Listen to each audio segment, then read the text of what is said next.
Let's bring in retired LAPD captain and retired police executive Jerry Rodriguez with more on this. Thank you, sir, for your time this morning. You heard just a moment ago the president say that he didn't believe that LAPD, the governor, were able to accurately protect the local law enforcement who are on the scene. The governor says that's not the case. Which is it? Well, good morning, Marni. Thank you for having me on. I could tell you one thing, having worked nearly 27 years in LA, in those same streets that we're seeing today, the evidence, the aftermath would suggest that we were not effective in protecting the businesses. We were not effective in protecting some of the buildings, and we heard some of the looting in some of the businesses. So I welcome, as a former member of LAPD, the additional resources, because incidents like this overwhelm an agency, a city, even the size of LA. And I think it was necessary to bring in the additional resources. So what do you make of the governor and also the mayor's response to what we've seen happen? You know, I'll tell you, we're not oblivious to what we're seeing. We see what appears to be politics at play.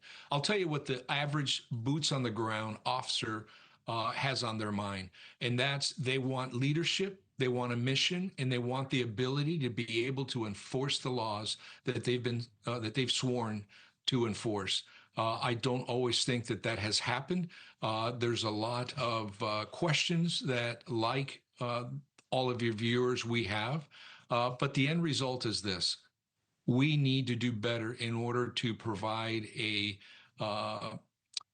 crime-free venue for people to demonstrate. Nobody is against demonstrations. We're against violence, we're against looting, and we're against vandalisms.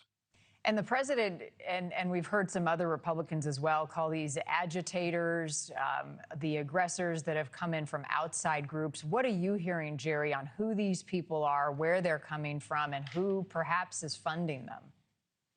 Well, I think that's the key right there. We hear a lot. We listen to a lot of different folks, and depending on where you sit in the aisle, it may be one direction or another. But from my own eyes, this is what is clear to me. Someone is funding this. This is spreading nationally, and we do need to find out who is funding this, what the end goal is, what their objectives are. They're being provided with tools to loot, rocks, cinder block, and in some cases, even gas masks. That's troubling. That puts the law enforcement community at a greater risk, and we can't have that. Whoever it is, I do believe that we should get to the bottom of it. My hope and my goal is that for our brother and sister law enforcement officers and the military that are present are able to do it without becoming yet another victim. And what does that de-escalation look like? What are some methods of enforcement that have worked in the past that could be applied now in LA, Chicago, and elsewhere? Well, I think we've started with putting in the curfew. I think it shows a level of seriousness and it gives an officer a tool that they could use to enforce. But basically, it is a zero tolerance on any criminality. Again, we're not against the demonstrations, but what we're seeing, the lawlessness taking place that endangers the rest of the community, that endangers law enforcement, that will not and should not be tolerated. And I think the curfew is a good start. And we need to call it what it is. This is not all peaceful. No, I mean, we're seeing it day after day. Jerry Rodriguez, thank you so much, sir, for your time.